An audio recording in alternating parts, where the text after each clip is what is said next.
औज़ु बिल्लाहि मिनश शैतानिर रजीम बिस्मिल्लाहिर रहमानिर रहीम। भाई साथियों, ये हमारी सीरीज का 12वां लेक्चर है। इससे पहले हमारे 11 लेक्चर हो गए। पहला जो लेक्चर था हमने वो एंशिएंट इंडिया की हिस्ट्री पे कवर किया था, जिसमें मुसलमानों की आमद से पहले की हिंदुस्तान की क्या तारीख थी, क्या हिस्ट्री थी, उस पर गुफ्तगू की थी। उसके बाद हमारे 10 लेक्चर जो है तो मोहम्मद बिन कासिम की आमद, उसके बाद दिल्ली सल्तनत का कयाम और उसके बाद मुसलमानों की जो हुकूमत रही हिंदुस्तान में उसका जो क्लाइमेक्स था मुगल एम्पायर, तो उस पर लिए। और पिछला जो लेक्चर था हमारा औरंगजेब आलमगीर, यानी औरंगजेब आलमगीर की जो तारीख है वो ये कहा जा सकता है कि पूरी जो हिंदुस्तान की 5000 6000 साल तारीख है तो उसका क्लाइमेक्स उसको कहा जा सकता है। यानी अपने इकोनॉमी के एतबार से, अपने रकबे के एतबार, एरिया के एतबार से और अपनी रूलिंग कैपेसिटी के एतबार से इतनी लार्जेस्ट गवर्नमेंट जो है वो नहीं रही इंडियन हिस्ट्री में। हालांकि बाज लोग अशोका से उसको कंपेयर करते हैं, लेकिन अशोका की गवर्नमेंट काफी पहले थी, यानी तकरीबन एक 2500 साल पहले थी। और उसके बारे में जो चीजें लिखी गई तो वो 18वीं सदी में लिखी गई। तो उसमें सर्टेनिटी का फैक्टर बहुत कम है ना, बहुत सारी चीजें उसमें गेस वर्क है। तो ये कहना मुश्किल है कि वाकई वो वैसा था। इसलिए ये कहा जा सकता है कि जो नॉन हिस्ट्री है उसके अकॉर्डिंगली जो हिंदुस्तान की सबसे मजबूत और सबसे बड़ी हुकूमत जो रही, यानी जिसको अखंड भारत कहा जा सकता है, तो वो औरंगजेब आलमगीर के जमाने में हुकूमत रही। लेकिन औरंगजेब आलमगीर जैसे मजबूत बादशाह के बाद जो है मुगल एम्पायर का डाउनफॉल शुरू हुआ। तो हम देखेंगे कि वो डाउनफॉल कैसे हुआ, क्योंकि डाउनफॉल बहुत क्विकली हो गया, यानी एक 30 ईयर्स के अंदर ही हो गया। नॉर्मली इतनी जल्दी कोई भी स्टेट का या किसी एम्पायर का डाउनफॉल नहीं होता है। तारीख के बारे में किसी ने बड़ी प्यारी बात कही थी कि we don't see things as they are, we see them as we are. कि हम चीजों को वैसे नहीं देखते जैसी कि वो है, बल्कि हम वैसे देखते जैसे कि हम खुद सोचते। यानी औरंगजेब के बारे में जितना कुछ निगेटिविटी फैलाई गई, यानी हैरत की बात थी कि जो आदमी जिसने इतनी मजबूत हुकूमत बनाई, इतना जबरदस्त जिसका एडमिनिस्ट्रेशन था, लेकिन उसके बारे में पूरा निगेटिव अप्रोच हिस्ट्री में अपनाया गया, अडॉप्ट किया गया। यानी आप देखिए, अगर अशोका को हम इस एंगल से देखें, यानी अशोका हिंदुस्तान का एक बहुत बड़ा फिगर है हिंदुस्तान की तारीख में। लेकिन अगर हम देखें कि अशोका ने अपने, उसके 100 भाई थे, तो 99 भाइयों को उसने बादशाह के लिए कत्ल किया, यानी सौतेले और सब भाई मिलाकर उसके, तो 99 भाइयों को उसने कत्ल किया। कलिंगा वार के अंदर 1 लाख लोगों को उसने मारा, 1.5 लाख लोगों को कैदी बनाया। उसके बाद अशोका रिलीजियस फैनेटिक था, है ना, यानी जो बुद्ध मजहब को वो बहुत ज्यादा एक्सट्रीम लेवल पे फॉलो करता था। यहाँ तक कि उसको फैलाने के लिए उसने हुकूमत की पूरी मशीनरी यूज की। जो रॉयल ट्रेजर था, शाही खजाना जो था, गवर्नमेंट का पैसा, वो पूरा पैसा उसने यूज किया बुद्धिज्म को हिंदुस्तान में फैलाने के लिए। और जो ब्राह्मण्स थे, यानी उस जमाने में हिंदुइज्म ही ब्राह्मणिज्म था, तो हिंदुइज्म या ब्राह्मणिज्म को वो बहुत ही मतलब उनसे नफरत करता था, उनके अगेंस्ट था। लेकिन हम देखते हैं कि कोई भी हिस्टोरियन अशोका की ऐसी पिक्चर नहीं बनाता है। अशोका की जो पिक्चर बनाई जाती है, एक बड़ी पॉजिटिव पिक्चर बनाई जाती है। अशोक चक्र जो है लगाया गया तिरंगे के अंदर, और एक टॉलरेट फिगर हिंदुस्तान का उसको माना जाता है। हालांकि कलिंगा वार के बाद जब कहा जाता है कि उसने तौबा कर ली थी, जंग जदल से उसने परहेज किया, उसके बाद भी बहुत ज्यादा एक्सट्रीमिटी उसके थॉट प्रोसेस में थी, है ना। वो उसके बाद दूसरे एक्सट्रीम पे चला गया, अपने मजहब को उसने इम्प्लीमेंट करने के लिए हर तरीके से हुकूमत का इस्तेमाल किया। लेकिन क्या अशोका कोई खराब रूलर माना जाता है हिंदुस्तान में? तो वैसा नहीं है, उसको खराब रूलर नहीं मानते, बल्कि हिस्टोरियन जो है तो बहुत ग्लोरीफाई करते हैं अशोका के पीरियड। उसके बरक्स औरंगजेब और मोहम्मद बिन तुगलक, ये दो जो हिंदुस्तान के रूलर थे, इन्होंने ना ही 1 लाख लोगों को कत्ल किया, ना ही इतने लाखों लोगों को इन्होंने कैद में डाला, ना ही इतने जुल्म उन्होंने किए, ना ही उन्होंने शाही खजाना इस्तेमाल किया इस्लाम की तबलीग के लिए। उन्होंने कोई भी ऐसा काम नहीं किया जो अशोका ने किया। उसके बावजूद हम देखते हैं कि उनकी पूरी पिक्चर जो है वो निगेटिव बनाई गई। उनकी जो पूरी पिक्चर जो है वो ऐसे एज ए विलन उनको पोर्ट्रे किया गया पूरी हिस्ट्री के अंदर। हालांकि जिस तरह हर रूलर जो है कुछ एक्सपेरिमेंट करता है, उन्होंने भी कुछ एक्सपेरिमेंट किए। तो अगर एज ए होल उनकी उनका जो पीरियड रहा उसको देखा जाएगा, तो उसमें अच्छी भी चीजें हुई, बुरी भी चीजें हुई। लेकिन यह है कि जो हिस्टोरियंस थे उन्होंने ये किया कि पॉजिटिव जो चीजें थी उनकी, उनको छुपा दी, जो निगेटिव चीजें थी उनको हाईलाइट किया। उसके बाद ये किया कि वो निगेटिव चीजों को बहुत ज्यादा एक्सेजरेट किया और उसको ऐसे बनाया कि ये जो है इंडियन हिस्ट्री के एक्चुअल विलन ये दोनों है। खासतौर से दोनों को बनाया गया। इसमें जो हिस्टोरियंस रहे उसमें ब्रिटिश हिस्टोरियंस और हिंदुस्तानी हिस्टोरियन, इंडियन हिस्टोरियंस, ये दोनों का इक्वली रोल रहा। अगर एलियट की किताबें पढ़े, डॉसन की किताबें पढ़े और वीएस स्मिथ, ये तीनों को अगर हम देखें तो सबसे पहले ये तीनों ने औरंगजेब का कैरेक्टर एसोसिनेशन किया और उसको जो है एक निगेटिव रूलर बताया। फिर उसके बाद हिंदुस्तान में हिस्ट्री में जो एक बहुत बड़ा नाम है सर जादूनाथ सरकार। तो जादूनाथ सरकार ने वही कुछ हिस्ट्री लिखी जो कुछ ब्रिटिशर्स चाहते थे। ज़ाहिर है सर का खिताब जनरली ब्रिटिशर्स उन्हीं लोगों को देते थे जो उनके इन्फ्लुएंस में रहते थे या उनकी जो पॉलिसी है उसके अकॉर्डिंगली काम करते थे। तो जादूनाथ इंडियन हिस्टोरियन जो है बहुत हेविली वो अपनी सारी किताबों के अंदर जादूनाथ सरकार को रेफर करते हैं। तो इब्तदाई जमाने की जो मेन हिस्टोरियंस है आशीर्वादी लाल, ईश्वर प्रसाद, श्री राम शर्मा और मौजूदा जमाने में मजूमदार जो है जो काफी मेन स्ट्रीम हिस्टोरियन जिनको माना जाता है, ये सब के सब वही जो ब्रिटिशर्स ने या यूरोपियंस ने जो हिस्ट्री लिखी उसी को फॉलो करते हैं और उसी की अकॉर्डिंगली औरंगजेब और तुगलक को जो भी नेगेटिव इमेज वो बनाते हैं। ओम प्रकाश प्रसाद की किताब है औरंगजेब और उसका नजरिया, ये किताब हिंदी में है, उर्दू में भी इसका तर्जुमा हुआ है। तो उन्होंने औरंगजेब की हुकूमत कैसी थी उसको कैसे बयान किया। वो लिखते हैं अशोक और अकबर से भी वसीतर हिंदुस्तान का नक्शा बनाने वाला, इसी मुल्क में उपजा और यहीं की आबो हवा में बचपन, जवानी और बुढ़ापे की मंजिलों से गुजरकर इसी जमीन की मिट्टी में रूल मिल जाने वाले खालिस हिंदुस्तानी हुक्मरान इतना बुरा ना होता अगर उसे आज के आईने में देखने की मजबूरी न होती। आज की ये मजबूरी मोहम्मद अली जिन्ना और उस मुल्क की तकसीम है जो एक नासूर की तरह रिश्ता रहता है। आखिर हम कब तक तारीख को उसके चौकठे से हटाकर आज की धूल से हटे हुए आईने में देखते रहेंगे। कब तक हम अपने मनगढ़ंत अफसानों को आने वाली नस्लों के लिए तारीख की सूरत में पेश करके इंसानों को जानवरों की तरह आपस में लड़ाते रहेंगे। तो ये बहुत जबरदस्त ओम प्रकाश प्रसाद ने अपनी हिस्ट्री में लिखा है कि किस तरह और किस जरूरत के तहत जो है औरंगजेब को निगेटिव यानी उसको एज ए विलन बनाया गया। तारीख उर्दू अदब में जमील जलीबी ने बहुत प्यारा लिखा है कि 18वीं सदी की पहली सुबह का सूरज तुलू हुआ तो बर्रे आजम में रकबे, आबादी और दौलत के एतबार से एक ऐसी अजीम सल्तनत कायम थी जिसके हुदूद काबुल और कश्मीर और कोई हिमालय की फलकपोश चोटियों से लेकर कमोबेश राजकुमारी तक फैले हुए थे। 80 साल औरंगजेब आलमगीर इस अजीम शान का शहंशाह था। खुद बर्रे अजीम की तारीख में इससे पहले ऐसे अजीम सल्तनत वजूद में नहीं आई थी। मुगलों ने बर्रे सगीर को न सिर्फ सियासी इत्याद से रोशनास कराया, एक नया कौमी तस्वुर दिया था, बल्कि एक वसी तहजीब हमंगी पैदा करके ऐसा सियासी और तहजीबी ढांचा भी तैयार किया था जिससे माशरे की तकलीफ फिक्री सलाहियत फल फूल सके। 17वीं सदी इस तहजीब का नुक्ता अरूज है और 18वीं सदी इस अजीम सल्तनत के जवाल की दास्तान। यानी बिल्कुल 1707 में जब औरंगजेब का इंतकाल हुआ तो उसके बाद से उसका डाउनफॉल शुरू हो गया। लेकिन आप देखेंगे कि जितने हिस्टोरियंस हमारे यहाँ पढ़ाए जाते हैं सिलेबस के अंदर, सिविल सर्विसेज में या नॉर्मल स्टूडेंट जिनको हम फॉलो करते, वो सब एक ही बात कहते हैं कि मुगलिया डाउनफॉल का जो रीजन है वो औरंगजेब की रिलीजियस पॉलिसीज है। तो पुराने जमाने में जो किताबें लिखी गई और आज भी बहुत सारे उन्हीं किताबों को मेजोरिटी फॉलो करती है, तो उस सब में जो है ये रीजन बताया गया कि औरंगजेब की जो रिलीजियस पॉलिसीज थी वो रिस्पॉन्सिबल है डाउनफॉल के लिए।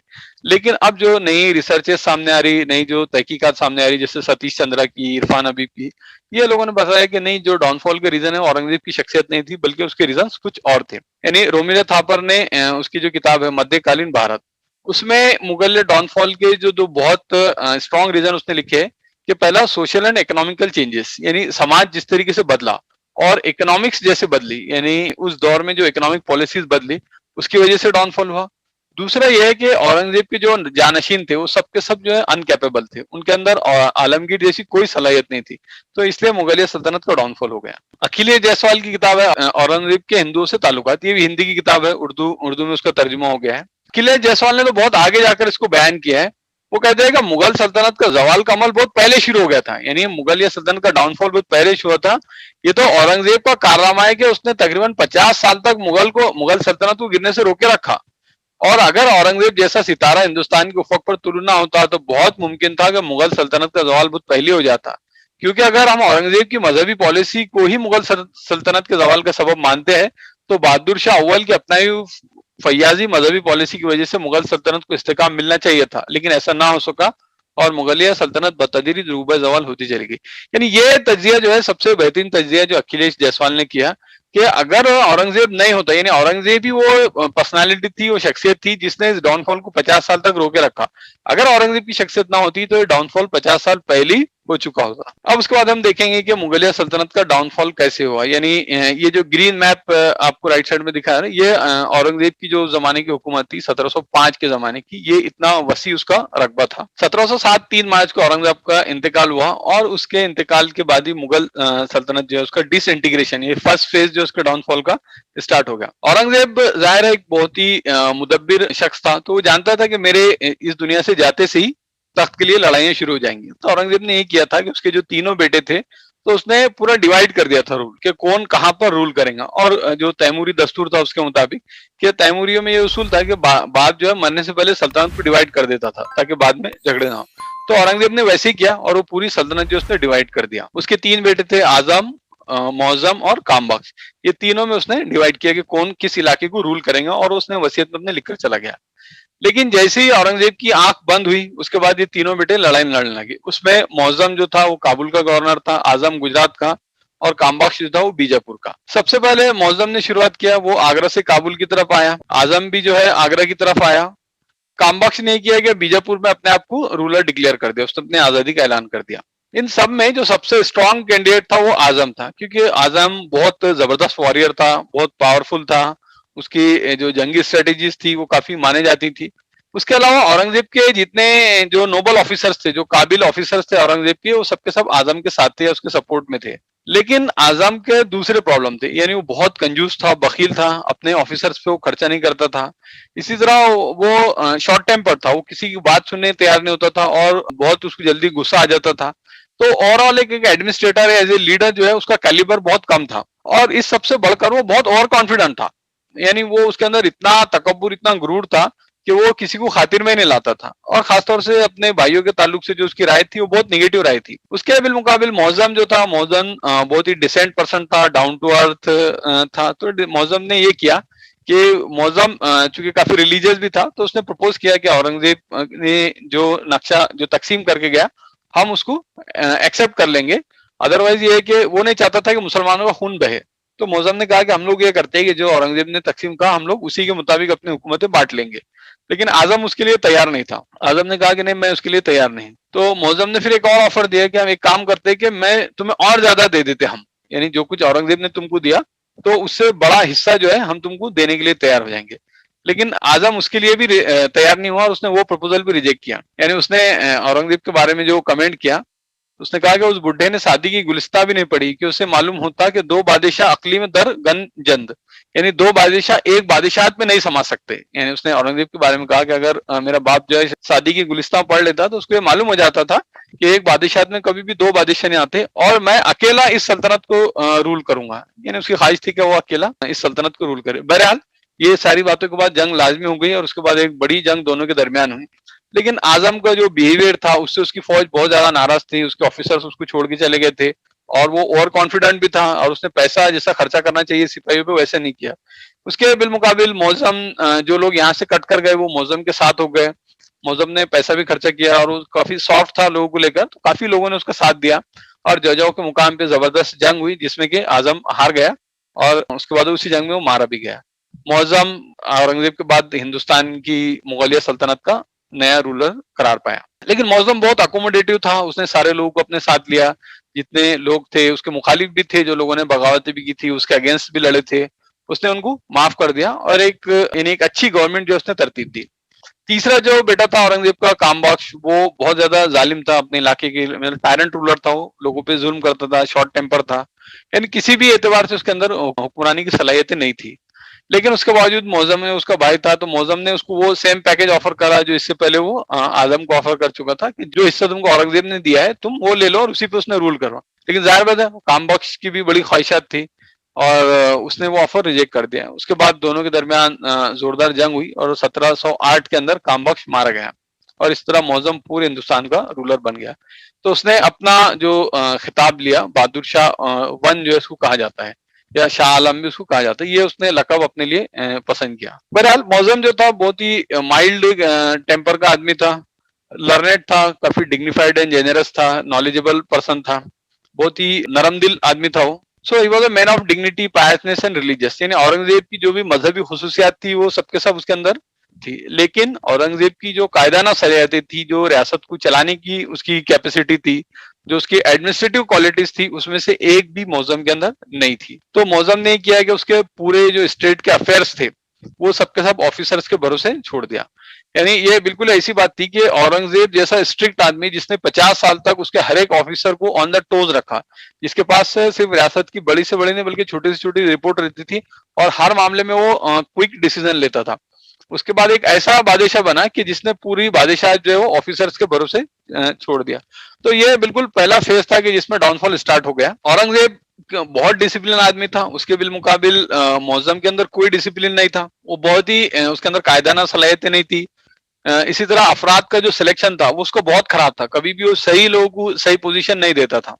यानी औरंगजेब के बारे में कहा जाता है कि उसके जमाने में कहतुर रिजाल था, यानी काबिल आदमी नहीं थे, लेकिन उसके बावजूद औरंगजेब ने बहुत सारे लोगों का कैलिबर पहचाना, उनको की पोस्ट दिए, पूरे हिंदुस्तान भर से उन्होंने लोगों को ढूंढ ढूंढ के लाया और अपने हुकूमत के कामों में इस्तेमाल किया। हालांकि औरंगजेब अपने खुतूत में 12 ये लिखते हैं कि कहतुर रिजाल अच्छे जो अफराद है, काम के अफराद, क्योंकि शाहजहां का जो दौर गुजरा था तो वो बहुत ही पीसफुल दौर था। तो जो अफराद मेहनत से और मुसीबतों से लड़ने से जो अफराद तैयार होते, वैसे अफराद शाहजहां के दौर में पैदा नहीं हो पाए थे। तो उसके बाद औरंगजेब को जो दौर मिला तो उसमें लो क्वालिटी लोग ज्यादा थे, हाई कैलिबर के लोग उसके पास ज्यादा नहीं थे। बहरहाल इसने ये किया कि बहुत छोटे छोटे लोगों को जो थे, जो क्वालिफाइड लोग नहीं थे, उनको बड़ी बड़ी पोस्ट इसने दे दिया। लेकिन इन सबसे बढ़कर जो इसकी ब्लंडरस मिस्टेक थी, जो सबसे बड़ा ब्लंडर इसने किया कि ये खुद शिया अकायद से मुतासिर हो गया, और खुद मुतासिर होने के बाद इसने रियासत में भी शिया अकायद नाफिज करवा दिए, यानी स्टेट लेवल पे शिया रिलीजन बना दिया, यानी खुतबा जुमा इसने बदलवा दिया। अगर हम देखें कि औरंगजेब को 50 साल और तकरीबन शाहजहां को 25 साल दौर, ये 75 साल दौर, ये दोनों भी ऑर्थोडॉक्स सुन्नी थे। यानी शाहजहां भी जो था, शाहजहां बहुत ऑर्थोडॉक्स सुन्नी था और शियाओं को लेकर उसका टॉलरेंट लेवल बहुत कम था। यानी आलमी सतह पर वो ये चाहता था कि सेंट्रल एशिया यानी उज्बेकिस्तान के लोग और तैमूरी सल्तनत और मुगलिया सल्तनत, ये तीनों मिलकर जो ईरान की सफविद शिया एम्पायर था उसके अगेंस्ट ये एक यानी अलायंस औरंगजेब शाहजहां बनाना चाहता था। इसी तरह औरंगजेब भी जो है वो कट्टर सुन्नी मुसलमान था। अब इतना सख्त कट्टर सुन्नी मुसलमानों का 70 साल दौर, उसके बाद सडनली जो दिल्ली का बादशाह है वो शिया आ गया और उसने आते से ही जो है खुतबा जुमा चेंज करा दिया। इसकी वजह से पूरी रियासत के अंदर, पूरे हिंदुस्तान के अंदर जो है तो इंतशार फैल गया। यानी बाज जगह जब शिया इसके मुताबिक खुतबा जुमा दिया जाने लगा तो लोगों ने इमाम को पीट पीट के कत्ल कर दिया, कई जगह जुमा बंद हो गई, लोगों की रैलियां निकलने लगी बादशाह के खिलाफ, और पूरी हिंदुस्तान के अंदर जो है वो सूरत हाल बहुत ज्यादा खराब हो गई और बगावत जो है इन जनरल बगावत लोगों के खिलाफ हो गई, क्योंकि इसने लोगों के मजहब के अंदर इंटरफेयर कर दिया था। फिर दूसरा ब्लंडर इसने ये किया कि मराठे जो थे, मराठों की गवर्नमेंट को उसने एक्सेप्ट कर लिया। यानी औरंगजेब का और मराठों की लड़ाई इस बात पे थी कि औरंगजेब उनको एक लुटेरे से ज्यादा हैसियत देने तैयार नहीं था, लेकिन उसने उनकी रियासती हैसियत मान ली। तो मराठों के ताल्लुक से पूरी पॉलिसी जो औरंगजेब की थी, यानी 25 साल लड़ाई जो है वो इसी बात पर थी कि वो एक अपने लिए स्टेट मांग रहे थे, वो स्वराज मांग रहे थे, और औरंगजेब उसको तस्लीम करने तैयार नहीं था। लेकिन यहाँ पर इसने उनको तस्लीम कर लिया। तो मराठों को लेकर भी इसकी जो पॉलिसीज रही वो काफी निगेटिव पॉलिसीज रही। बहरहाल 1712 के अंदर उसका इंतकाल हो गया, यानी ज्यादा अरसा उसको काम करने का नहीं मिला और 1712 में उस दुनिया से चला गया। उसके मरने के बाद फिर से जो है बादशाहत के लिए झगड़ा शुरू हो गया। इन्हें आप देखिए कि उसके 4 बेटे थे और वो चारों में इस जोर की लड़ाई रही कि 1 महीने तक बादशाह की तदफीन नहीं, उसकी लाश जो है वैसी पड़ी रही हो, और उसके बेटे जो है वो तख्त के लिए लड़ते रहे। उसके बाद उसके 3 बेटे उसके लिए मारे गए और चौथा जो बेटा था जहांदार शाह, तो उसने जुल्फिकार खान एक ऑफिसर था, यानी एक सिपह सालार, उसकी मदद से जो है उसने तख्त पे कब्जा कर लिया। अब ये फेज 2 था डाउनफॉल का, जिसमें जहांदार शाह जो है वो मुगल सल्तनत का बादशाह बना। Zulfiqar Khan chief minister of the state करार पाया। जहांदार शाह का जो कैरेक्टर था वो बहुत ही, यानी मुगलों में कोई भी इतना कैरेक्टरलेस आदमी नहीं था। उसकी एक नाचने वाली थी लाल कुंवर, वो उसके इश्क में इतना ज्यादा गिरफ्तार था कि उसके अलावा उसको कुछ छूटता नहीं, दिन रात वो उसी के साथ रहता। वो हार्डकोर ड्रंकर था, बहुत शराब पीता था, उसके अलावा जितने भंग और जितने किस्म के नशे होते थे वो सबके सब करता। और उसने क्या किया कि वो मुगल की जो इमेज थी, जो उनका राब दबदबा था, वो सब उसने खत्म कर दिया। यानी मोहम्मद मौदूद ने लिखा है कि दिल्ली के उबाश और नापसंदीदा अनासिर उसे घेरे रहते, उम्र और हमायदीन की पगड़ियां उछलती, इंतजाम सल्तनत चंद महीनों में बिखर कर तबाह हो गया। बादशाह के अतवार ने सारे माशरे को मुतासिर किया, इब्तिजाल ने शाइस्तगी की जगह ले ली, अखलाकी कदरें बेवकत हो गई, 11 महीने की मुख्तसर से मुद्दत में हुकूमत का खजाना खाली हो गया, मुगल शहनशाहियत के जाओ जलाल का तस्वुर हवा हो गया। इन्हें आप देखिए कि उसने इतनी फजूल खर्ची की कि वो जो नाचने वाली थी लाल कुंवर, सिर्फ उसके जो खर्च थे उसके लिए 2 करोड़ सालाना की जागीर उसने मुसर्रिफ की। उसको शाही चित्र, अलाम, नक्कारा, ये सारी चीजें दे दी है, उसके नाम का सिक्का उसने जारी करवा दिया और उसको इतना नवाजा कि जहांगीर ने नूरजहां को भी ना नवाजा था। यानी उसकी ख्वाहिशात पूरी करने में वो जुनून की हद तक पहुंच गया कि एक मरतबा उसने ख्वाहिश की कि मैं जमुना में आदमियों से भरी हुई कश्ती देखकर कहा कि मैं चाहती हूँ, मैंने आज तक डूबते हुए कश्ती नहीं देखी, तो बादशाह ने हुक्म दिया कि वो कश्ती लाकर उसके सामने डुबा दी जाए। यानी इतना ज्यादा जो है वो बादशाह उसके इश्क में गिरफ्तार हो गया। फिर जो रॉयल डिग्निटी थी वो इस टेक पर आ गई, यानी तमाम शाही आदाब बालाए ताक रखकर ये मोहम्मद ने बहुत अच्छा उस पर तबसरा किया है दक्कन की सियासी तारीख में कि 53 साल का बूढ़ा आशिक अपनी माशूका और उसके साथी गवैयों और साजिंदों के साथ बैठकर शराबे पीता, नाचता, गाता। वो लोग मदहोश होने के बाद उससे धूल धप्पे तक का मजाक कर बैठते। वो लाल कुंवर के साथ रथ में बैठकर बाजारों में निकलता और शराब खानों में पहुंचता। एक मर्तबा उन दोनों ने एक शराब खाने में शराब पी और मदहोश हो गए। चलते वक्त साकी को एक गांव मरम्मत हुआ। रथ में सवार होने के बाद दोनों सो गए यार। उसके बाद जो है तो नौकरों ने लाल कुंवर को लेकर चले गए, बादशाह को छोड़ दिया। उसके बाद आधी रात में ध्यान आया कि बादशाह कहाँ है, तो उसको ढूंढे तो नशे में दूध पड़ा था, उसको लेकर आए। यानी आप सोचिए कि औरंगजेब आलमगीर जैसा बादशाह, यानी जिसका राब और दबदबा ये था कि पूरा हिंदुस्तान जिससे कांपता था, और औरंगजेब बहुत कम गुफ्तगू करने वाला था, उसके बाद इतना यानी इस दर्जे छिछोरा बादशाह हुआ। तो इसने जो पूरा मुगल इज्जत थी उसको खाक में मिला दिया। जब ये सूरत हाल हुई तो इसके बाद उसने पूरी गवर्नमेंट जाहिर है अनअटेंडेड थी, गवर्नमेंट में जिसके दी में जैसा आ रहा वो वैसा कर रहा। यानी जो नाचने गाने वाले थे उनको बड़ी बड़ी जागीरें देने लग गए। यानी कई ऐसे लोग थे जो बिल्कुल डिजर्व नहीं करते थे, उनको 5,000 ही 7,000 ही मनासिब दिए जाने लगे। अब देखिए कि शिवाजी और औरंगजेब की जो पूरी जंग थी, इतनी तवील जंग, उसमें जो जंग शुरू हुई थी कि शिवाजी का मानना था कि उसको 7,000 ही मनसब दिया जाना चाहिए, और औरंगजेब का दस्तूर था कि पहली मर्तबा वो 5,000 ही से शुरू करते। तो जब शिवाजी को तौहीन हुई और उसके बाद वो भागकर आ गया, तो पूरी लड़ाई जो है वो इस बुनियाद पर चलती रही कि शिवाजी एक बड़ा मनसब चाह रहा था, लेकिन औरंगजेब ने कहा कि नहीं, तुम 5,000 ही डिजर्व करते। उसके बिलमुकाबिल इसने नाचने गाने वालियों को सारे मनासिब दे दिए। औरंगजेब के जमाने में एक छोटा सा मनसब पाने के लिए बहुत ज्यादा अहलियत की जरूरत होती थी, आदमी को अपने कैलिबर को साबित करना पड़ता था। लेकिन यहाँ पर जो बड़े बड़े पोस्ट थे, की पोस्ट, वो ऐसे ही नाचने गाने और बजाने वालों को बांट दिए गए। यानी दरबार में डांसर, एक्टर्स, म्यूजिशियंस, ये सारे लोगों की बहुतात हो गई। और जितने बड़े सिपह सालार थे, अक्लमंद लोग, तदबीर करने वाले, वो सब वहां से चले गए। ये पॉलिटिकल अनार्की की वजह से दो भाई जो वहां पे थे, सैयद ब्रादरान, उन्होंने ये किया कि जब उनसे ज्यादा देखा नहीं गया तो उन्होंने बादशाह के खिलाफ साजिश करके उसको कत्ल कर दिया, और उसके बाद फर्रुख शेर को बादशाह बना दिया। लेकिन मुगलों के डाउनफॉल में सबसे अहम बात यह है कि हर बादशाह जो बनता तो वो अपने पिछले से ज्यादा नालायक साबित होता। फर्रुख शेर जो है इससे एक कदम आगे बढ़ के निकला। 1713 के अंदर उसको बनाया गया, लेकिन फर्रुख शेर बहुत ही यानी बुजदिल, डरपोक, और यानी ये कहेंगे कि उसके अंदर कोई किसी दर्जे की कोई सलाहियत नहीं थी, यानी गुड फॉर नथिंग ऐसा आदमी था कि उसके अंदर बादशाह बनने की किसी दर्जे में कोई सलाहियत नहीं थी। यानी उसने ये किया कि जब वो बादशाह बना और उसको लगा कि ये जो ऑफिसर्स है, जाहिर है वो औरंगजेब के चुने हुए ऑफिसर्स थे, तो उनका जो लेवल था उसके बिलमुकाबिल फर्रुख शेर अपने आप को ऐसा से कमतरी में पाता था। तो उसने अपने जो नोबल्स थे, ऑफिसर्स थे, वॉरियर्स थे, उनके खिलाफ उसने साजिशें शुरू की। कई बड़े बड़े जो काबिल ऑफिसर्स थे उनको कत्ल करवा दिए। यानी वो इतने लो कैलिबर का आदमी था कि वो अपने जो एनिमीज थे उनके साथ मिलकर अपने ऑफिसर्स को, अपने सिपह सालारों को कत्ल करवाता था। और कई बड़े बड़े मिनिस्टर जो है तो उसने उनको कत्ल करवा दिया। यानी बात अब यहाँ तक पहुंची कि जो उसके दरबार में कोई बड़ी पोस्ट लेना जो है वो लोगों के लिए मुश्किल हो गया। यानी उसका कैरेक्टर कैसा था, जो बयान किया मोरखी ने कि फर्रुख शेर अकल, तदब्बुर, सियासत फहमी और कार फरमाई के जोर से आरी और रायब साहब से बेबहरा था। मिजाज में इस्तेकामत नहीं थी, कानों का कच्चा था, दूसरों के कहने पे चलता था। उसके साथ ही पस्त हौसला और बुजदिल भी था। मर्दम शनासी जो एक बादशाह के लिए जरूरी होती उसमें मुतलक ना थी। उसने अपने गिर्द कमीने, खुशामदे और साजिशी लोगों को जमा कर लिया था, और वो जिस तरफ मोड़ते उस तरफ मुड़ जाता। यानी ये ऐसी शख्सियत थी उसकी, और वो जो है हिंदुस्तान के मुगल एम्पायर को चलाने के लिए बैठ गया। उसके बाद लेकिन उसने ये किया कि जो उसको जिन लोगों ने बनाया था, यानी सैयद ब्रादरान ने, उनके अगेंस्ट उसने कंस्पिरेसी किया। यानी उसने ये किया कि मराठों के साथ मिलकर, यानी जब मराठों की रेशा दवानियां बढ़ने लगी और वो हमले करने लगे, तो उसने ये किया कि हुसैन अली खान को उनको मराठों से जंग करने के लिए भेजा, और उसके बाद मराठों के साथ पैक्ट साइन कर लिया कि तुम हुसैन अली खान को कत्ल कर दो। जब हुसैन अली खान को ये बात मालूम पड़ी तो उसने मराठों के साथ पैक्ट साइन कर लिया। यानी ये बहुत अजीब सुल्तनत थी कि एक तरफ बादशाह जो है वो अपने दुश्मन से पैक्ट साइन कर रहा है, दूसरी तरफ वो जनरल जो जंग करने गया उससे पहले, बादशाह से पहले उसने साइन कर लिया। और हुसैन अली खान ने इतना ज्यादा ये किया कि उसने मराठों को वहां पर, यानी दक्कन के अंदर, उनको ऑफिशियल गवर्नमेंट की उसने इजाजत दे दी।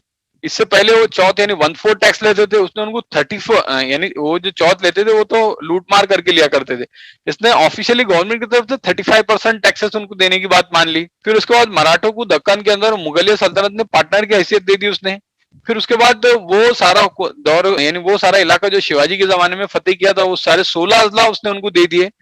और उसके बाद वो मराठों को लेकर यानी मराठों को अपने साथ लेकर उसने दिल्ली पर हमला किया। उसके बाद वो दिल्ली पर गया, वहां पर जंग हुई जिसमें फर्रुख शेर जो है वो कत्ल हो गया। उसके बाद इन्होंने फिर सैयद बिरादरान ने एक पपेट रूलर वहां पे बना दिया। लेकिन फर्रुख शेर ने एक और बहुत बड़ी ब्लंडर मिस्टेक की जिसने आगे हिंदुस्तान की तारीख पे बहुत निगेटिव इम्पैक्ट डाला।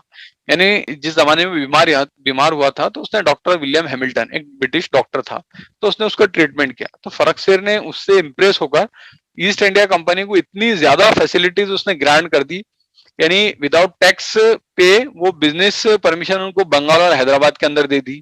कलकत्ता के अंदर को उनको बहुत बड़ी जमीन अलॉट कर दी। उसके अलावा मद्रास और सूरत में बिल्कुल नॉमिनल टैक्सेस पर उनको बिजनेस की परमिशन मिली। इसी तरह इस बात की भी उनको इजाजत मिली कि ईस्ट इंडिया कंपनी खुद अपना कॉइन जो है वो मुगलिया सल्तनत में चला सकती।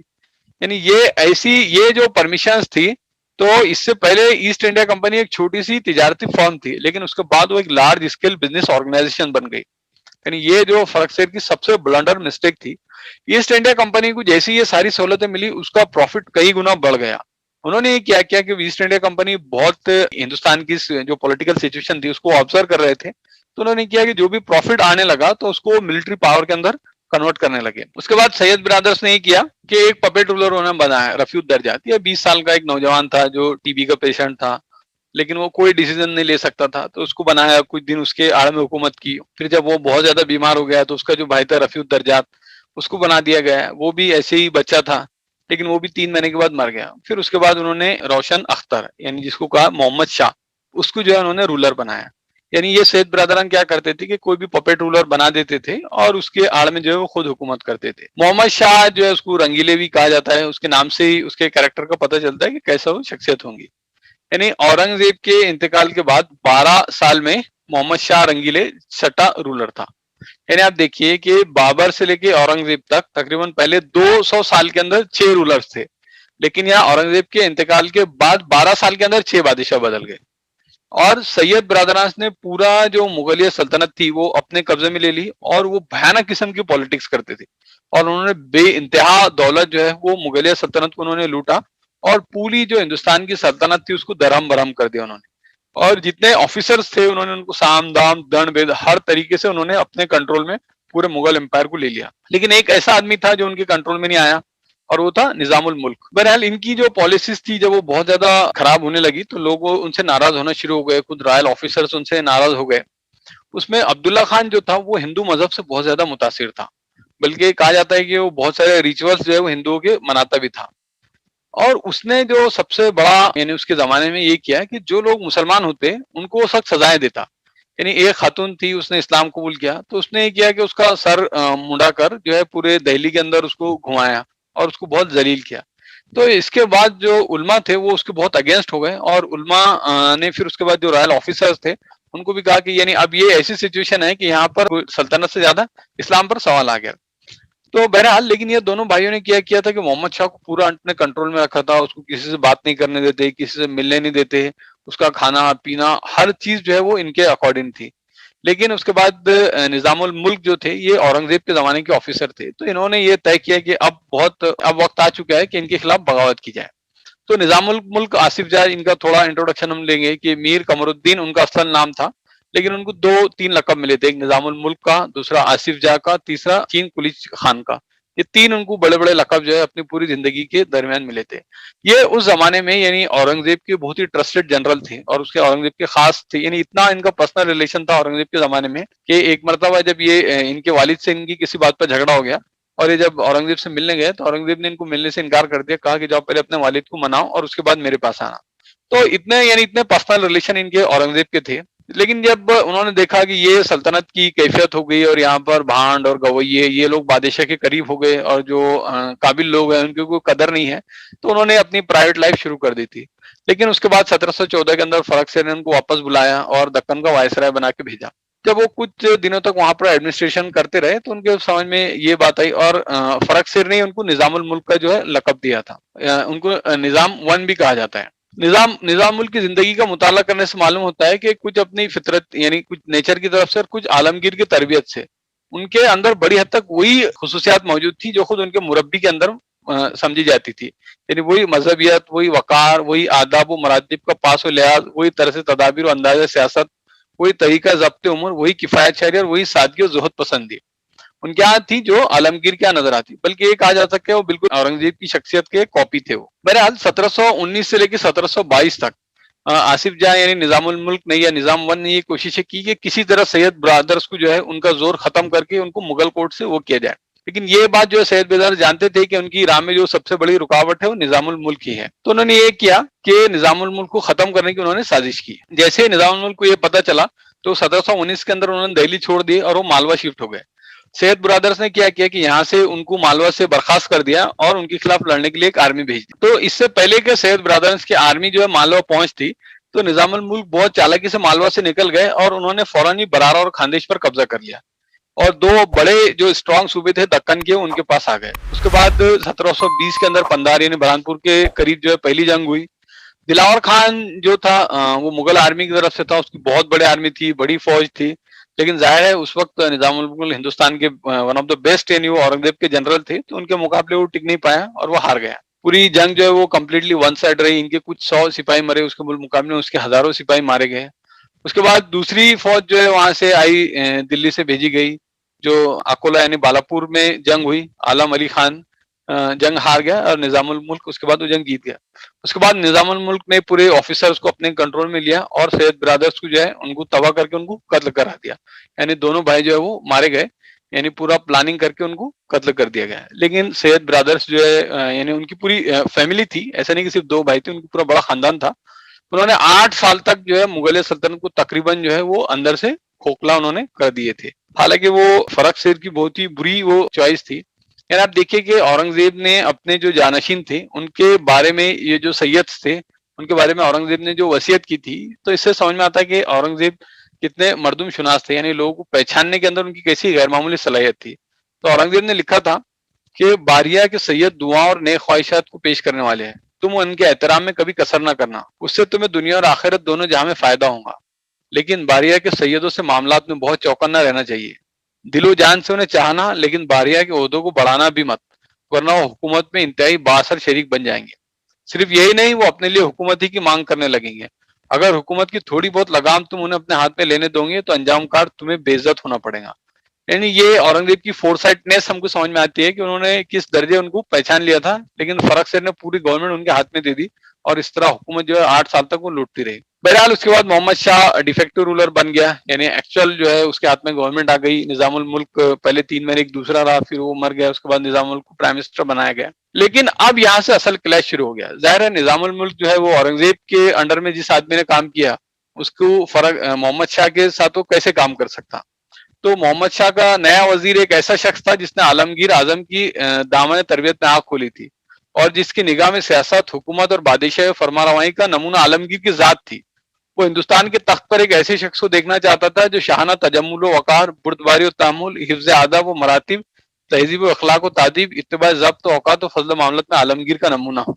लेकिन यहाँ पर जो शख्सियत थी मोहम्मद शाह रंगीला, ये एक ऐसा नौवर बादशाह के साथ वास्ता इनका पड़ा जो रंगीला, ऐश पसंद, हंसोड़ और लहव-लाभ का दिलदादा था। हुकूमत और सियासत के खुश्क मसाइल से जो दिलचस्पी नहीं थी, उसकी निगाह में हर शख्स, हर इनायत, हर मर्तबा इज्जत का मुस्तहिक था जो उसे खुश कर सके। तो अब ये जो दोनों थे एकदम कंट्रास्ट थे, ये एक औरंगजेब के जमाने का और ये बिल्कुल ही छिछोरा बादशाह। तो दोनों के इख्तिलाफात लाजमी थे। तो उसके बाद निजामुल मुल्क ने इस्तीफा दे दिया और वो दक्कन वापस आ गया। उसके बाद मोहम्मद शाह को उसके लोगों ने बहकाया कि देखो वहां जाकर ये बगावत करने वाला है। तो इसने मुबारिस खान को भेजा जंग करने के लिए कि तुम जाओ निजामुल मुल्क को हराकर उसको कैद कर लो। लेकिन जाहिर भाई की इतनी कैपेसिटी उस वक्त किसी में नहीं थी। मुबारिस खान जो है वो बहुत बड़ी आर्मी लेके आया, लेकिन उसके बावजूद वो हार गया। उसके बाद निजामुल मुल्क ने एक तवील खत जो है मोहम्मद शाह को लिखा और उसको बताया कि एक बादशाह क्या रहता, उसकी जिम्मेदारियां क्या रहती और तुम्हारे करने के काम क्या है। तो एक तवील खत लिखा जिसमें मुगलिया सल्तनत की इज्जत, उसके आबरू, वो सारी चीजों को उनको हवाला दिया। तो उसके बाद मोहम्मद शाह ने ये किया कि उनको आसिफ जाह का लकब दिया और मुस्तकिल तौर पर दक्कन जो है यानी दक्कन का गवर्नर उनको बना दिया। तो ये कहा जाता है कि उसके बाद जो है वो दक्कन अनऑफिशियली जो है वो दिल्ली गवर्नमेंट से डिटैच हो गया और उसकी बिल्कुल एक आजाद और खुद मुख्तार रियासत कायम हो गई। आसिफ जाह जो है मीर कुली आप उनको कह लीजिए या निजामुल मुल्क कह लीजिए, निजाम अव्वल कह लीजिए, ये जो है उसके फरमारवा कहलाए। लेकिन इसके बावजूद भी चूंकि वो औरंगजेब के अंडर थे, उनके अंदर डिसेंसी थी, तो वो दिल्ली की गवर्नमेंट का रिस्पेक्ट करते थे और जब कभी भी गवर्नमेंट में कोई प्रॉब्लम होती है और उनको बुलाया जाता तो वो उनकी मदद के लिए जाया करते थे। अहमद शाह बहुत ही इनएक्टिव रूलर था, उसने पूरे अफेयर जो है वो लोगों के हाथ में दे दिए थे और वो खुद जो है अय्याशी के अंदर लग गया था। उसके बाद एक के बाद इलाके हाथ से निकलने लगे, यानी दक्कन, उसके बाद अवध और बंगाल, ये तीनों आजाद हो गए। मराठे जो है उन्होंने बहुत वसी कुवत अपनी बना ली और यहाँ से पहली मर्तबा वो दक्कन छोड़ के नॉर्थ में चले गए। उसी तरह जाट जो है आगरा के करीब उन्होंने अपनी एक हुकूमत कायम कर ली। अफगानों ने रोहिलखंड स्टेट बना ली। सिख जो है पंजाब में बहुत ज्यादा एक्टिव हो गए। ये जो पूरी सूरत हाल थी, ये दिल्ली सल्तनत की सूरत हाल थी और ये अंदर से मुकम्मल तौर से खोखली हो चुकी थी। अब बस एक ऐसे धक्के की जरूरत थी कि उस धक्के से सल्तनत गिर जाए और वो जो आखिरी यानी ताबूत में आखिरी कील हम जिसको कहते हैं, यानी स्टेजरिंग ब्लो जो है वो नादिर शाह ने दे दिया। नादिर शाह कौन था? नादिर शाह ईरान का बहुत बड़ा जनरल था और अब जो हिंदुस्तान की सूरत हाल बनी थी वो उसको बहुत यानी ऑब्जर्व कर रहा था कि हिंदुस्तान में क्या कुछ हो रहा। तो अब ये जो कुछ चीजें मैंने आपके सामने रखी और जिस तरीके से सल्तनत जा रही थी, यानी बाबर, अकबर और औरंगजेब के जो जानशीन थे तो उन्होंने पूरी स्टेट को करप्ट करके रख दिए थे। इनएफिशिएंट रूलर हर जगह थे, यानी कोई मुगलिया सल्तनत का कोई वकार जो है वो बाकी नहीं रह गया था। तो उसके बाद नादिर शाह जो ईरान की तारीख में यानी पूरी ईरानियन हिस्ट्री के अंदर one of the most powerful general उसको माना जाता है, जिसने सफेद एम्पायर यानी शाह ईरान का खात्मा करके अपनी 1736 के अंदर हुकूमत कायम की थी और 1747 तक उसने रूल किया था। नादिर शाह बहुत सेंट्रल एशिया के अंदर, साउथ एशिया के अंदर काफी उसने फुतूहात की। यानी कुछ लोग उसको पर्शिया का नेपोलियन कहते हैं, कुछ लोग उसको सेकंड अलेक्जेंडर कहते हैं, सोर्ड ऑफ पर्शिया भी उसको कहा जाता है। तो नादिर शाह बड़ा वॉरियर था। नादिर शाह की जो जिंदगी थी वो बिल्कुल एक आम आदमी की हैसियत से उठा था और उसके बाद उसने जिंदगी के मुख्तलिफ मराहल तय करता हुआ बादशाह बना था। 1738 के अंदर उसने कंधार फतेह कर लिया। फिर कंधार जिस वक्त को फतेह कर रहा था तो उसके जितने बागी थे उसने तुर्कों से भी लड़ाई की। ओटोमन एम्पायर ने जो कुछ हिस्सा ईरान का लिया था उसने उनसे वापस लिया। ओटोमन्स को उसने शिकस्त दी। उसके बाद उसके जो बागी थे वो भागकर हिंदुस्तान आ गए। तो उसने मोहम्मद शाह से कहा कि तुम मेरी किसी भी बागी को पनाह मत देना। लेकिन मोहम्मद शाह का तो कोई हुकूमत में ध्यान नहीं था, उसके बागी आते रहे, हिंदुस्तान में पनाह लेते रहे, जिससे कि नादिर नाराज हो गया। 1738 में नादिर ने कंधार फतेह किया और उसके बाद उसने अपना एक आदमी मोहम्मद शाह के पास भेजा कि जो कुछ लोग मेरे भाग कर आए उनको वापस निकाल दो। 1 महीने तक जो है उसका सफीर वहां रहा, लेकिन मोहम्मद शाह ने उसको कोई रिस्पॉन्स नहीं दिया। फिर नादिर ने उससे कहा कि जैसे मेरे खत मिले तुम बिना किसी इसके वहां से वापस आ जाओ, अब मामला यहाँ से मैं खुद देख लूंगा। फिर अगले 1 साल के अंदर नादिर ने बहुत आसानी से गजनी, काबुल, लाहौर तीनों फतेह कर लिए। उसके बाद मोहम्मद शाह को लोग कहते रहे कि नादिर जो बढ़ता आ रहा है, लेकिन उसने कोई सीरियसनेस नहीं दिखाया। यानी जब मोहम्मद नादिर पूरा पंजाब फतेह करता हुआ दिल्ली के बिल्कुल करीब पहुंच गया तो उस वक्त मोहम्मद शाह को एहसास हुआ कि यार मेरी सल्तनत पे कोई हमला भी हुआ। उसके बाद उसने एक आर्मी जमा की, निजामुल मुल्क को बुलाया और उसमें भी ये किया कि किसी एक आदमी के हाथ में देने के बजाय 3 सिपह सालार बना के उसने फौज भेजी। अब जब ये फौज वहां पर मैदान में पहुंची तो उनमें झगड़ा होने लगा कि अब लीड कौन करेगा, कमांड कौन करेगा। अक्सरियत ये चाहती थी कि निजामुल मुल्क आसिफ जाह जो है वो लीड करे, लेकिन उनके अगेंस्ट के जो लोग थे, जो पॉलिटिकल उनके अपोनेंट्स थे, वो उसके लिए किसी भी तरह तैयार नहीं थे। यानी ये केओस जो है पूरा 1 महीने तक चलता रहा और नादिर बिल्कुल ही करीब आ गया। फाइनली ये कहा गया कि मोहम्मद शाह खुद आए और इस मसले को हल करें। यानी उसके बाद नादिर बिल्कुल उनके सामने आ गया और उसके बाद मोहम्मद शाह आया। तो अब यहाँ नादिर की फौज जो थी, यानी नादिर की जो फौज थी वो 1.5 लाख की उसकी आबादी थी, जिसमें 50,000 जो है लड़ाके थे, सिपाही थे लड़ने वाले। उसके बिल मुकाबिल मोहम्मद शाह की 10 लाख की फौज थी, लेकिन उसमें लड़ने वाले लोग सिर्फ 75,000 थे। यानी खिदमत करने वाले, नौकर, साइज, गाने बजाने वाले वो इतने ज्यादा थे कि आप अंदाजा लगाइए 10 लाख में सिर्फ 75,000 लोग लड़ने वाले थे, जबकि नादिर के 1.5 लाख की फौज में 50,000 लड़ने वाले थे और बाकी जो 1 लाख थे वो भी यानी सेमी मिलिट्री थी, यानी वो लोग भी जंग कर सकते थे। उसके बाद नादिर जैसा वॉरियर वहां पर था जो पूरी दुनिया को फतेह करता हुआ आ रहा था। अब दूसरी तरफ मोहम्मद शाह की फौज और आधी फौज ने यह किया कि फाइनल जंग होने से पहले वो मैदान जंग में कूद गए और नादिर पर हमला कर दिया, यानी बिना बादशाह के परमिशन के, और वो बुरी तरह हार गई। यानी पूरी आधी की फौज जो पूरी की पूरी मारी गई। तो अब उसके बाद ये तय पाया कि अब क्या किया जाए। तो निजामुद्दीन ने कहा कि अगर अब हम नादिर से जंग करते हैं तो यकीनी तौर से हमारी हार है और बड़े पैमाने पर कत्लेआम हुआ। दूसरी तरफ नादिर को भी चूंकि तुर्कों से लड़ना था तो वो भी हिंदुस्तान में उसको हुकूमत करने का कोई शौक नहीं था। वो चाह रहा था कि ज्यादा से ज्यादा पैसा लेकर वो यहाँ से चला जाए। तो नादिर ने जब पता किया तो उसने कहा कि ठीक है, बादशाह के बजाय मैं निजामुल मुल्क से बात करूंगा। यहाँ भी बादशाह खुद चाहता था कि निजामुल मुल्क जाए और वो बात करे, क्योंकि इनके पास कोई आदमी भी नहीं बचा था नेगोशिएशन के लिए। उसके बाद ये दोनों के बीच में मुआहदा हुआ, नादिर और निजामुल मुल्क के बीच में। अब जब नादिर ने निजामुल मुल्क को देखा, उनसे गुफ्तगू की, उनकी शख्सियत, उनकी पर्सनैलिटी, तो वो बहुत उसको हैरत हुई। उसने कहा कि मकाम हैरत है जब बादशाह हिंदुस्तान के पास तुम जैसे अमीर मौजूद है तो किस तरह नंग धड़ंग मराठे दिल्ली की दीवारों तक ताक करते हुए पहुंच जाते हैं और उससे फिदिया वसूल करते हैं। निजामुल मुल्क ने जवाब दिया, जब से नए अमीरों का असर बढ़ा है जिले सुबानी जो चाहते हैं करते हैं।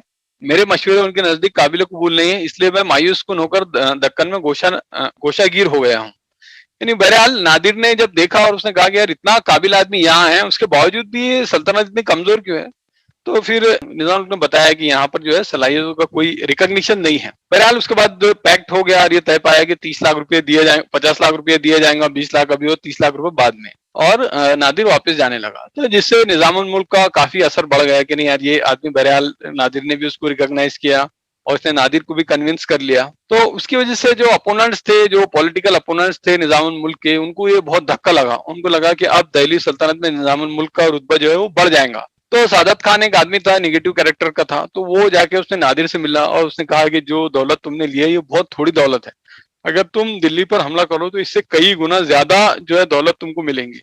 तो उसने ये किया नादिर ने कि बादशाह को और निजामुल दोनों को कैद कर दिया उसने धोखे से, और उसके बाद जो है दिल्ली पर हमला किया। यानी दिल्ली पर उसने हमला क्या किया, उसने दिल्ली पे जाकर उसने अपने कंट्रोल में ले लिया। अब जब दिल्ली उसने अपने कंट्रोल में ले लिया तो फिर इनके पास कोई ऑप्शन नहीं बचा था, तो इन्होंने कहा कि ठीक है हम 20 करोड़ रुपया देकर तुमको, यानी उसने 20 करोड़ रुपए की डिमांड की कि 20 करोड़ रुपया देकर, यानी पहले 50 लाख दिए थे उसके बदले 20 करोड़ देकर तुम यहाँ से चले जाओ। लेकिन यह हुआ कि उस जमाने में कुछ अफवाह उड़ गई कि नादिर मारा गया। तो दिल्ली के जो बास ओबाश किस्म के लोग थे या गुंडे टाइप के लोग थे, उन्होंने ये किया कि नादिर की फौज पर हमला कर दिया और उसके कई जो फौजी है वो कत्ल हो गए। तो पहले जब नादिर को ये बात मालूम हुई तो उसने कहा कि नहीं ऐसे कैसे हो सकता है, यानी ये लोग जो हार गए गुलाम है, ये मेरे फौजी को कैसे मार सकते हैं। तो उसको ये लगा कि उसके जो फौजी है वो दिल्ली को लूटने का बहाना ढूंढते, तो उसने वो कहा कि नहीं ऐसा मुमकिन नहीं है। लेकिन जब बाद में उसने खुद आया और उसके कई सौ फौजियों की उसने लाशें देखी तो उसके बाद उसका यानी पूरा उसने कंट्रोल खो दिया और उसने बदला लेने कहा कि अब यहाँ पर जो है कत्लेआम जो है शुरू करो। उसके बाद सुबह से लेकर दोपहर तक कत्लेआम चलता रहा। जितने दिल्ली के बड़े बड़े घर थे उनको लूट लिया गया, बच्चे बूढ़े औरतें सभी तरह के लोगों का एक कत्लेआम हुआ। कई औरतों को पकड़ के उनको गुलाम बना के ले जाया गया, साथ में बड़े बड़े घरों को आग लगा दी गई, यानी हिंदू मुस्लिम दोनों को जिंदा जला दिया गया रिस्पेक्टिव ऑफ द रिलीजन। पूरा शहर कंट्रोल में कर लिया गया, खाने की दुकानें, सब्जियां, दूध, चक्कियां आटे की, सब पर जो है नादिर की फौज ने कब्जा कर लिया और लोग जो है वो भूखे मरने लगे। पर्शियन जो सोल्जर्स थे उन्होंने जितने अमीर लोग थे उनकी लिस्ट बना बना के उनको पकड़ा, उनको बेइंतहा जुल्म ढाया कि कहाँ तुम्हारे खजाने छुपे हैं वो बताओ, और उनके घर खोद खोद के जो उनके खजाने निकालने लगे। यानी 3 करोड़ रुपया जो है वो सिर्फ नादिर की फौज ने लोगों से जबरन वसूला। उसके बाद जितने कीमती हीरे जवाहरात थे बादशाह के वो नादिर ने छीन लिया। कोहिनूर हीरा भी उसने अपने साथ ले गया। जो पीकॉक थ्रोन या तख्त ताउस जो था शाहजहां का वो भी नादिर ने छीन लिया। उसके अलावा यानी जो पैसे इन्होंने दिए थे उसके अलावा उसने 15 करोड़ रुपया कैश लिया। बहुत कीमती फर्नीचर, लिबास और कीमती साजो सामान अपने साथ ले गया। 300 हाथी, 1000 घोड़े, 1000 ऊंट। उसके अलावा सिंध, काबुल और पंजाब को बहुत बड़ा हिस्सा जो है तो ये भी उसने अपने कंट्रोल में ले लिया। मतलब यहाँ से जो भी फाइनेंस जनरेट होगा वो सबका सब नादिर लेगा। कहा जाता है कि 30,000 से लेके तो 1.5 लाख तक की करीब अलग अलग हिस्टोरियंस ने लिखे है इतने लोग जो है दिल्ली में मारे गए। यानी पूरा दिल्ली जो है मुकम्मल तौर से तबाह हो गया। और सिर्फ यानी सिर्फ दिल्ली तबाह नहीं हुआ, उसके साथ मुगल एम्पायर का जो प्रेस्टीज था वो भी खत्म हो गया। यानी ये कहा जाता है कि अनऑफिशियली मुगल एम्पायर जो है खत्म हो गया। अब उसके बाद जो भी था वो यानी ऐसे ही चलता रहा अनऑफिशियली, कुछ यानी बाकिया जिसको हम कहते हैं उस तरह मुगल एम्पायर बाकी रहा। तो नादिर ने पूरा मुगल एम्पायर जो है उसकी ईंट से ईंट बजा दी और पूरा मुगल एम्पायर खत्म हो गया। उसके बाद आसिफुद्दौला ने जब देखा कि ये दिल्ली के जो बादशाह है उनके अंदर कोई सलाहियत नहीं है और अगर इनके हाथ में दिया गया तो ये पूरा हिंदुस्तान तबाह बर्बाद कर देंगे, तो उन्होंने फिर ये जरूरी समझा कि दक्कन की जो स्टेट है वो मुगलिया सल्तनत से बाहर जो है निकाल ली जाए, कम से कम उतना इलाका मुसलमानों का महफूज होगा।